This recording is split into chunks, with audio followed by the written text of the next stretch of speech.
Hello everyone, this is प्राक्षमन, you are watching bio लर्नम। तो इस पर्टिकुलर वीडियो के अंदर बात करेंगे 3 चीज़ों के बारे में। नंबर 1, आई फ्लू के केसेस इंडिया में इतनी तेजी से क्यों बढ़ रहे हैं। नंबर 2, क्या आई फ्लू से विजन लॉस का खतरा है। एंड नंबर 3, आई फ्लू से बचने के लिए कुछ प्रिकॉशंस, कुछ बचाव। तो इंडिया के अंदर आई फ्लू के केसेस बढ़ने का रीज़न है हैवी मानसून्स की वजह से, फ्लड्स की वजह से, पानी के इकट्ठा होने की वजह से एनवायरनमेंट के अंदर माइक्रो ऑर्गेनिजम्स बहुत ज़्यादा ग्रो हो चुके हैं और ये माइक्रो ऑर्गेनिज्म अब इन्फेक्शन कर रहे हैं ह्यूमन की आईज के अंदर, जिसको हम आई फ्लू बोलते हैं। समझते हैं आई फ्लू को इस डायग्राम की हेल्प से। तो ये हमारे सामने एक ह्यूमन आई है। ह्यूमन आई के अंदर ये बाहर की तरफ है आईलिड, यानी जो हमारी आईलिड्स होती हैं जो कि हमारी आईज को कवर करके रखती हैं।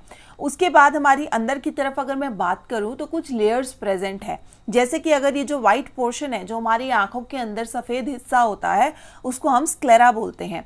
और जो हमारी आंखों के अंदर डार्क कलर का रीजन होता है, जो कलर्ड पोर्शन होता है, उसको हम आइरिस बोलते हैं, जिसके अंदर प्यूपिल प्रेजेंट होता है। तो ये है हमारा कलर्ड हिस्सा और ये है हमारा कलरलेस हिस्सा, यानी सफ़ेद हिस्सा। अब यहाँ पर कंजक्टिवा क्या है? कंजक्टिवा है एक ट्रांसपेरेंट लेयर जो कि इस पर्टिकुलर आई को कवर किए हुए है। कंजक्टिवा एक ट्रांसपेरेंट लेयर है जो कि हमें प्रोटेक्ट करेगी बाहर के माइक्रोब से, बाहर के एनवायरनमेंट से। अब हुआ क्या, मॉनसून के अंदर माइक्रो ऑर्गेनिजम्स बहुत ज़्यादा ग्रो हो गए। तो माइक्रो ऑर्गेनिज्म सब हमारी आईज के अंदर जब एंटर करते हैं तो कंजक्टिवा ये लेयर यहाँ पर हमारी आईलिड्स के इधर साथ साथ प्रेजेंट होती है और हमारी आईज के ऊपरी हिस्से पर प्रेजेंट होती है। तो ये माइक्रोब्स जब यहाँ पर इस कंजक्टिवा के कांटेक्ट में आए, हमारी आईज के कांटेक्ट में आए, तो इन्होंने क्या किया, हमारी आईज के अंदर इन्फेक्शन कॉज किया, जिसको हम पिंक आई बोलते हैं, जिसको हम कंजक्टिवाइटिस बोलते हैं, या फिर जिसको हम आई फ्लू बोलते हैं। आम बोलचाल की भाषा में इसको आँख आना भी बोलते हैं। तो इस पर्टिकुलर डिजीज के अंदर यहाँ पर इन्फेक्शन हो जाता है हमारी आई की सबसे बाहर वाली परत के अंदर, सबसे बाहर की लेयर के अंदर। तो अब इन्फेक्शन की वजह से यहाँ पर ये जो पर्टिकुलर लेयर है ये कुछ सिक्रीशंस करने भी शुरू कर सकती है, और जिसकी वजह से हमें अपनी आंखों के बाहर कुछ इस तरीके का फ्लूइड या म्यूकस भी दिखाई दे सकता है। अब आता है दूसरा सवाल कि क्या कंजक्टिवाइटिस की वजह से, क्या आई फ्लू की वजह से विजन लॉस का खतरा है, क्या हमारी आंखों की रोशनी जा सकती है।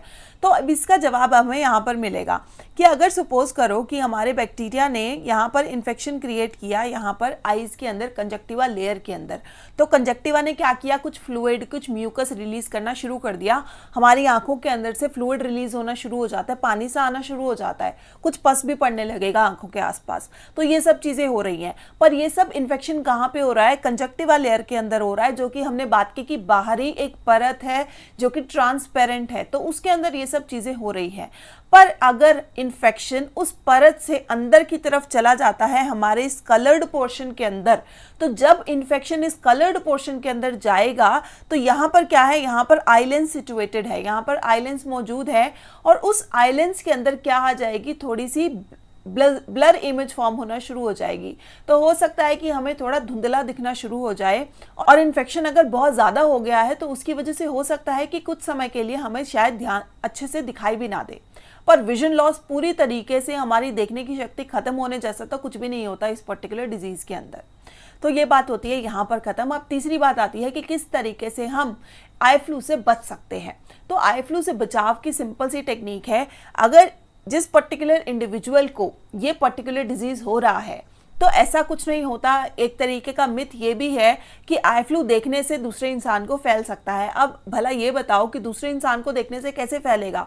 जो माइक्रोब आपकी आईज के अंदर इन्फेक्शन क्रिएट कर रहा है वो देखने से कैसे ट्रांसफर हो जाएगा दूसरे इंसान की आंखों के अंदर?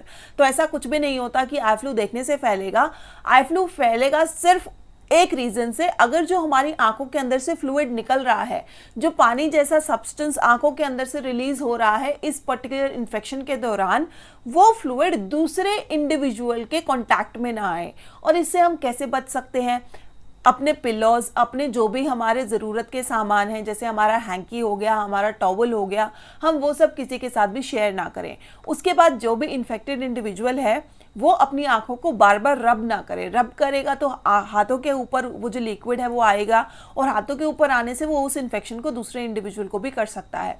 उसके बाद इस पर्टिकुलर इन्फेक्शन के दौरान आंखों के अंदर थोड़ी सी इचीनेस होती है, थोड़ी सी खुजली होती है। तो जो भी इन्फेक्टेड इंडिविजुअल है वो उसको बार बार रब ना करे। रब करने से उसे भी इन्फेक्शन बढ़ेगा और दूसरे को भी फैलने का खतरा है। अगर ज़्यादा दिक्कत आए तो इन्फेक्टेड पर्सन सन ग्लासेस का भी इस्तेमाल कर सकता है, चश्मे का भी इस्तेमाल कर सकता है, ताकि एक तो वो कम से कम अपनी आईज को रब करेगा और इन्फेक्शन दूसरे को भी नहीं फैलेगा। आई होप वीडियो आपके लिए जरूर हेल्पफुल रहा होगा। In case it was helpful, please like, share and subscribe to my channel and I will meet you soon in my next video. Till then take care, bye bye.